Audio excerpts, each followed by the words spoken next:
పెళ్లి తర్వాత virgin test fail అయిందని పెళ్లి క్యాన్సిల్ చేసి అమ్మాయికి 10 లక్షల ఫైన్ విధించారు. పెళ్లి తర్వాత వర్జిన్ టెస్ట్ ఏంటి, 10 లక్షల ఫైన్ ఏంటి అని షాక్ అవ్వకండి.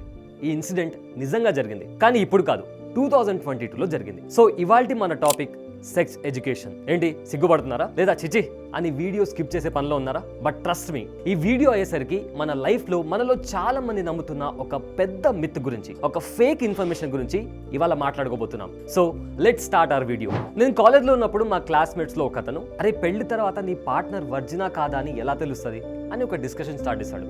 సో అతను చెప్పింది ఏంటంటే, ఫస్ట్ ఇంటర్ కోర్స్ అప్పుడు, ఫస్ట్ టైం ఫిజికల్లీ నీ పార్ట్నర్తో ఇన్వాల్వ్ అయినప్పుడు ఉమెన్ మస్ట్ బ్లీడ్. ఒకవేళ అలా బ్లీడ్ కాకపోతే తను వర్జిన్ అయినట్లు కాదు అని అతను చెప్పిన ఆన్సర్. అందరు విన్నారు, ఎవ్రీబడి లైక్ అవునా అలానా అని అడ్డంగా తల ఊపాం. సేమ్ డిస్కషన్ నేను నా ఇంకో ఫ్రెండ్తో షేర్ చేసుకున్నాను. అరే ఇట్లా ఫస్ట్ ఇంటర్ కోర్స్ అప్పుడు ఒకవేళ ఉమెన్ బ్లీడ్ అవ్వకపోతే తను వర్జిన్ కాదంట అని చెప్పి అతనికి చెప్పాను. ఆ మాట విన్న నా ఫ్రెండ్ ఇమ్మీడియట్లీ రియాక్ట్ అయ్యి ఏం చెప్పాడో తెలుసా?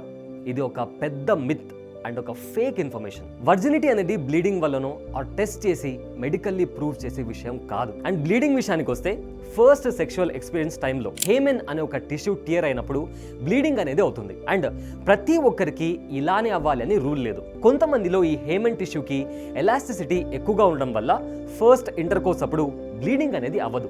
ఇంకొన్ని కేసెస్లో ఎక్కువగా స్పోర్ట్స్ యాక్టివిటీస్లో ఇన్వాల్వ్ అయిన అమ్మాయిలు ఆర్ పీరియడ్స్ అప్పుడు టాంపాన్ అనే మెన్స్ట్రల్ ప్రోడక్ట్ యూజ్ చేసిన వాళ్ళకు కూడా ఫస్ట్ ఇంటర్ కోర్స్ అప్పుడు బ్లీడింగ్ అనేది అవ్వదు.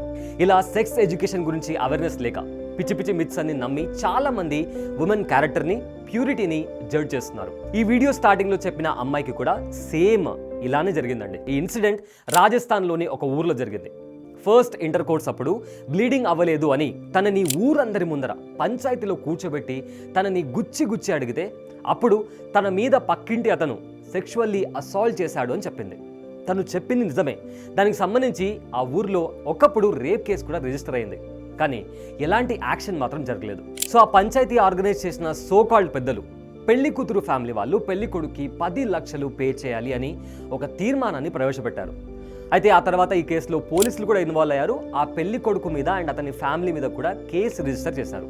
ఇలాంటి కేసెస్ లీగల్ కాంటెక్స్ట్లో రిపోర్ట్ కానప్పటికీ ఫ్యామిలీస్ ఇంకా కమ్యూనిటీస్ ప్రైవేట్ మ్యాటర్గా దీన్ని హ్యాండిల్ చేసి పెళ్లి క్యాన్సిల్ చేయడము ఆర్ అమ్మాయి ఫ్యామిలీని డబ్బులు డిమాండ్ చేయడం లాంటివి జరుగుతున్నాయి. It's high time guys, let's stop such harmful practices. Virginity అనేది మెడికల్లీ ప్రూవ్ అవుతుంది అన్నది ఒక పెద్ద మిత్ అండ్ మిస్ఇన్ఫర్మేషన్. అండ్ ఇలాంటి టెస్ట్ని వైలెన్స్ అగేన్స్ట్ ఉమెన్ గా కన్సిడర్ చేస్తూ WHO వర్జినిటీ టెస్ట్ పైన బ్యాన్ కూడా విధించింది, ఇర్రెస్పెక్టివ్ ఆఫ్ జెండర్.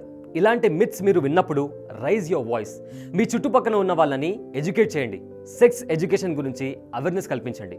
ఈ వీడియో పైన మీ ఒపీనియన్ ఏంటో తప్పకుండా కామెంట్ చేయండి. అండ్ ఈ వీడియో మీకు ఇన్ఫర్మేటివ్ అండ్ యూస్ఫుల్ అనిపిస్తే షేర్ చేసి మా ఛానల్ని సబ్స్క్రైబ్ చేసుకొని మమ్మల్ని సపోర్ట్ చేయండి. Thanks for watching.